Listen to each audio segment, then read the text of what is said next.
Samajwadi party, आप इनके कारनामों से तो परिचित हैं। इतिहास की पुनरावृत्ति लोग कर रहे हैं। गुंडागिर्दी इनकी पहचान थी।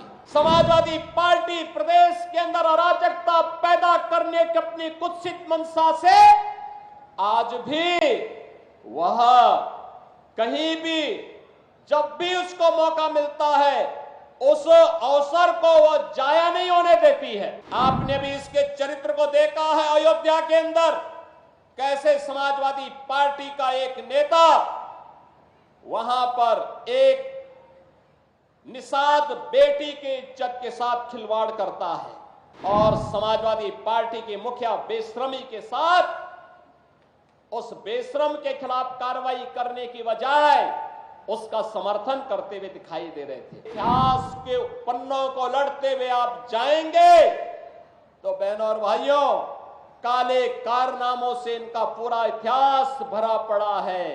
लाल टोपी है लेकिन काले कारनामों के लिए लोग जाने जाते हैं। आपने 2017 के पहले के उत्तर प्रदेश को भी देखा है। 2017 के पहले उत्तर प्रदेश अपनी पहचान के लिए मोहताज था। अराजकता चरम पर थी। गुंडागिर्दी उत्तर प्रदेश की पहचान बन चुकी थी। हर पर्व और त्योहार के पहले दंगे होते थे। बेटी और व्यापारी दोनों सुरक्षित नहीं थी। प्रदेश के अंदर कोई आना नहीं चाहता था और जो नौजवान उत्तर प्रदेश के बाहर जाता था उसके सामने स्वयं पहचान का संकट खड़ा हुआ था। इन विपरीत परिस्थितियों में यहां की पीड़ा को समझा दुनिया के सबसे लोकप्रिय राजनेता प्रधानमंत्री मोदी जी ने और 2017 में मोदी जी के आह्वान पर प्रदेशवासियों ने प्रदेश में भारतीय जनता पार्टी को जनादेश दिया। आज परिणाम आप देख रहे होंगे। 7.5 वर्ष में कोई प्रदेश एक लंबी दूरी तय कर ले, आज आपके सामने यह दृश्य है। बहन और भाइयों, आज विकास का क्या मॉडल होना चाहिए यह उत्तर प्रदेश तय करता है। आज सुशासन का मॉडल क्या होना चाहिए उत्तर प्रदेश तय करता है। कानून व्यवस्था कैसे होनी चाहिए आज ये उत्तर प्रदेश तय करता है। लेकिन इससे पहले के दृश्य क्या थे? बहनों और भाइयों, मैं भी आ रहा था, कार्यक्रम स्थल पर आ रहा था और जैसे ही मैंने वित्त मंत्री से पूछा, हम दोनों एक ही गाड़ी में थे, मैंने कहा खन्ना जी आपने इस इमारत को देखा है क्या है? खन्ना जी ने कहा हां, यही लाल इमली है। बहनों और भाइयों, कानपुर की लाल इमली जो कानपुर की पहचान बन चुकी थी, क्यों बंद हो गई? एक कांग्रेस के बेईमानी और भ्रष्टाचार का एक स्मारक बन चुका है। जहां यहां के नौजवानों को नौकरी और रोजगार मिलना चाहिए था, हजारों लोगों के परिवारों का पेट पलता, आज वो इनके भ्रष्टाचार का एक स्मारक बन करके चिढ़ा रहा है। लेकिन हमारी सरकार ने तय किया है लाल इमली का पुनरुद्धार करने के एक बड़े पैकेज के साथ हमारी सरकार आगे बढ़ने जा रही है। सिख यूनिट को पूरी लैंड और पुनरुद्धार के एक व्यापक पैकेज का कार्य हमारी सरकार ने आगे बढ़ाया है और यही कहने के लिए आज मैं आपके पास आया हूं। बहनों और भाइयों, इस समाजवादी पार्टी, आप इनके कारनामों से तो परिचित हैं। इतिहास की पुनरावृत्ति लोग कर रहे हैं। गुंडागिर्दी इनकी पहचान थी। अराजकता इनकी पहचान थी। बेटी और व्यापारी पर सुरक्षा पर खतरा पैदा करना इनकी पहचान थी। इनके समय में क्या क्या नहीं होता था कौन नहीं जानता है। और यहां पर इनका दिखाने वाला चेहरा एक है और अंदर कुछ और है। यह दृश्य देखना है तो सीसा मऊ की जनता को उपचुनाव का सामना करना पड़ रहा है। इसलिए क्योंकि गरीब की संपत्ति पर कैसे कब्जा किया जाता है, कैसे दंगे भड़काए जाते हैं। दंगे भी उस दिन भड़काने का साजिश होता है जिस दिन महामहिम राष्ट्रपति जो इसी माटी के सपूत हैं, वे जब कानपुर की धरती पर आए थे, उस दिन कांग्रेस समाजवादी पार्टी का विधायक इसी सीसा मऊ को, कानपुर को दंगों की आग में झोंकने का साजिश रचता है। बहनों और भाइयों, आज वो अपने कृत्यों का सजा भुगत रहा है। लेकिन मैं आपसे कहने के लिए आया हूं, आपने जनादेश 5 वर्ष का दिया था, लेकिन आपको उपचुनाव का सामना करना पड़ रहा है। यहां का विकास बाधित हुआ है। समाजवादी पार्टी प्रदेश के अंदर अराजकता पैदा करने की अपनी कुत्सित मंशा से आज भी वह कहीं भी जब भी उसको मौका मिलता है, उस अवसर को वह जाया नहीं होने देती है। आपने भी इसके चरित्र को देखा है अयोध्या के अंदर, कैसे समाजवादी पार्टी का एक नेता वहां पर एक निषाद बेटी के इज्जत के साथ खिलवाड़ करता है और समाजवादी पार्टी के मुखिया बेशर्मी के साथ उस बेशरम के खिलाफ कार्रवाई करने की बजाय उसका समर्थन करते हुए दिखाई दे रहे थे। आपने इनका दूसरा दृश्य लखनऊ में देखा, एक बेटी अपने पिता के साथ मोटरसाइकिल से चल रही है, अचानक बरसात होती है, पानी भरता है और इनके गुंडे सड़क पर किस तरीके से इस बेटी को गिराने का कार्य करते हैं। और तभी मैंने कहा था, जब इनके एक नेता ने सदन में कहा कि सद्भावना ट्रेन चलानी चाहिए, हमने कहा सद्भावना ट्रेन इनके लिए नहीं, इनके लिए बुलेट ट्रेन चलेगी, बुलेट ट्रेन। बहनों और भाइयों, इनका तीसरा मॉडल देखना है तो कन्नौज में देखिए, ये नवाब ब्रांड कांग्रेस इसी समाजवादी पार्टी की पहचान है। ये समाजवादी पार्टी की पहचान है कैसे अनैतिक तरीके से अर्जित की गई संपत्ति और उस संपत्ति के माध्यम से कैसे बेटियों की इज्जत के साथ बड़ी बेशर्मी के साथ ये लोग खिलवाड़ करते हैं। ये तीसरा दृश्य आपने कन्नौज का देखा है। और बाकी तो अगर इनके इतिहास के पन्नों को लड़ते हुए आप जाएंगे तो बहनों और भाइयों, काले कारनामों से इनका पूरा इतिहास भरा पड़ा है। लाल टोपी है लेकिन काले कारनामों के लिए लोग जाने जाते हैं और इसीलिए मैं आपको एहसास कराने के लिए आया हूं, इस सीसा मऊ को सीसा मऊ ही बने रहने दीजिए। मां गंगा की पवित्र धारा के आगोश में आकर के इसे हमें कानपुर के एक विकसित रूप को एक मॉडल रूप में से प्रस्तुत करना है। और आज उन्हीं की सौगात लेकर के मैं आपके पास आया हूं आपसे कहने के लिए। बहनों और भाइयों, एक तरफ नौजवानों के सशक्तिकरण के लिए टैबलेट और स्मार्टफोन वितरित हो रहे हैं। हमारा युवा भी तो दुनिया के पास जाएगा दिखाने के लिए कि हां मैं योग्य हूं, सर्वोत्तम मैं करके दिखा सकता हूं, भारत के विकास में मैं भी योगदान दे सकता हूं। और हमने उत्तर प्रदेश के अंदर पिछले 7-7.5 वर्ष में जो किया, आपके द्वारा चुने गए इन जनप्रतिनिधियों के सहयोग से, आपके आशीर्वाद से, प्रधानमंत्री मोदी जी के नेतृत्व और मार्गदर्शन में, उसके परिणाम आज हम सबके सामने हैं। आज आपने देखा होगा 6.5 लाख नौजवान सरकारी नौकरी प्राप्त करता है, किसी को सिफारिश कराने की नौबत नहीं आती, किसी को कहीं कोई घूसखोरी की नौबत कहने की शिकायत नहीं होती।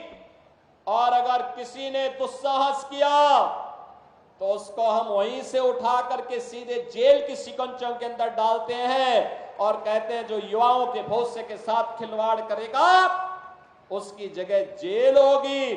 और जेल ही नहीं, बल्कि बाप दादों की जो पुरखों की जमीन है उसको भी जब्त करके फिर गरीबों में बंटवाने का काम भी कर रहे हैं।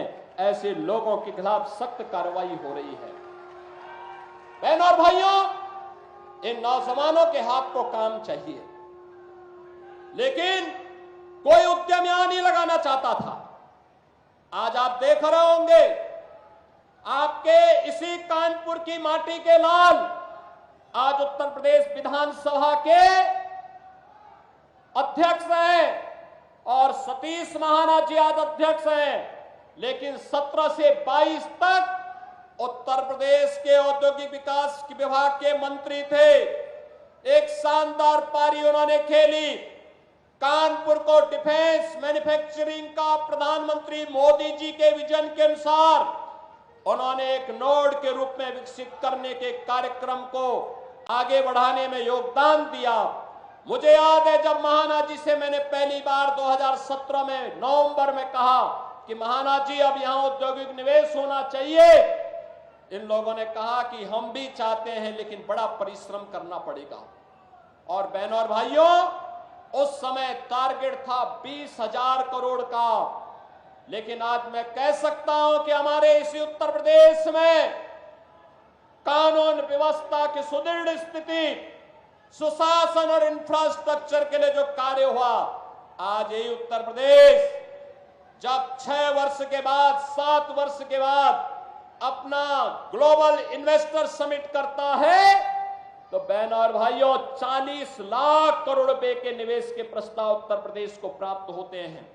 और इसीलिए मैं आज कहने के लिए आया हूं, अगले 2 वर्ष के अंदर हम 2 लाख सरकारी नौकरी नौजवानों को देने जा रहे हैं। सरकारी नौकरी 2 लाख, मैं जो कह रहा हूं नोट करना, 2 लाख सरकारी नौकरी, जिसमें से 60,200 से अधिक नौजवानों को पुलिस की भर्ती की प्रक्रिया वर्तमान में चालू है। 23, 24, 25 और फिर कल और परसों ये 5 दिनों में ये रिटर्न परीक्षा हो रही, लिखित परीक्षा हो रही है। और परीक्षा आप देख रहे होंगे, परिंदा भी पर नहीं मार सकता, और अगर किसी ने दुस्साहस किया सेंध लगाने का, तो कैसे कहीं का भी हो उसको उठा करके फिर सदैव के लिए जेल के अंदर बंद करने की कार्रवाई, आजीवन कारावास की सजा, 1 करोड़ रुपए तक जुर्माना, संपत्ति की जब्तीकरण की कार्रवाई के साथ जोड़ रहे हैं। और अकेले उत्तर प्रदेश पुलिस अगले 2 वर्ष के अंदर 1 लाख नौजवानों की भर्ती करने जा रहा है। और बहनों और भाइयों, यही नहीं, इसमें से 20% हम केवल और केवल बेटियों को भर्ती करने जा रहे हैं। बेटियों की भर्ती होगी 20%। बेटियों की भर्ती इसलिए, इस समाजवादी पार्टी से जुड़े हुए जो उदंड और उच्छृंखल प्रवृत्ति के सहोदे हैं, इनकी सड़कों पर ठुकाई करने के लिए बेटी जब पुलिस में भर्ती होगी तो वह उसका उपचार करने की स्थिति में होगी, इनके गुंडागर्दी का उपचार भी करेगी और सड़कों पर ही उनसे निपटेगी। बहनों और भाइयों, ये प्रक्रिया चल रही है और आप देखना, नौकरी एक तरफ होगा, प्रधानमंत्री जी ने मिशन रोजगार का लक्ष्य दिया है, 2 लाख सरकारी नौकरी देंगे, 1 करोड़ से अधिक नौजवानों को जो प्रदेश के अंदर निवेश के प्रस्ताव आए हैं और उन्हें हम आज शिलान्यास के माध्यम से आगे बढ़ा रहे हैं।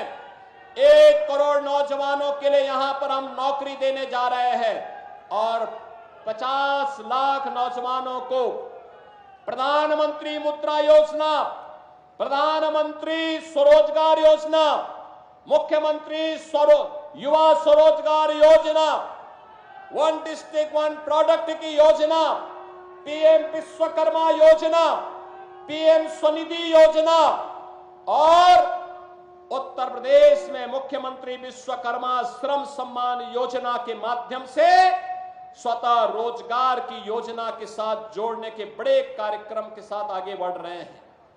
आज हमारा कानपुर भी ट्रैफिक जाम की समस्या से मुक्ति की ओर आगे बढ़ रहा है। आज कानपुर के पास अपना मेट्रो है, अब यह मेट्रो सिटी बन चुका है।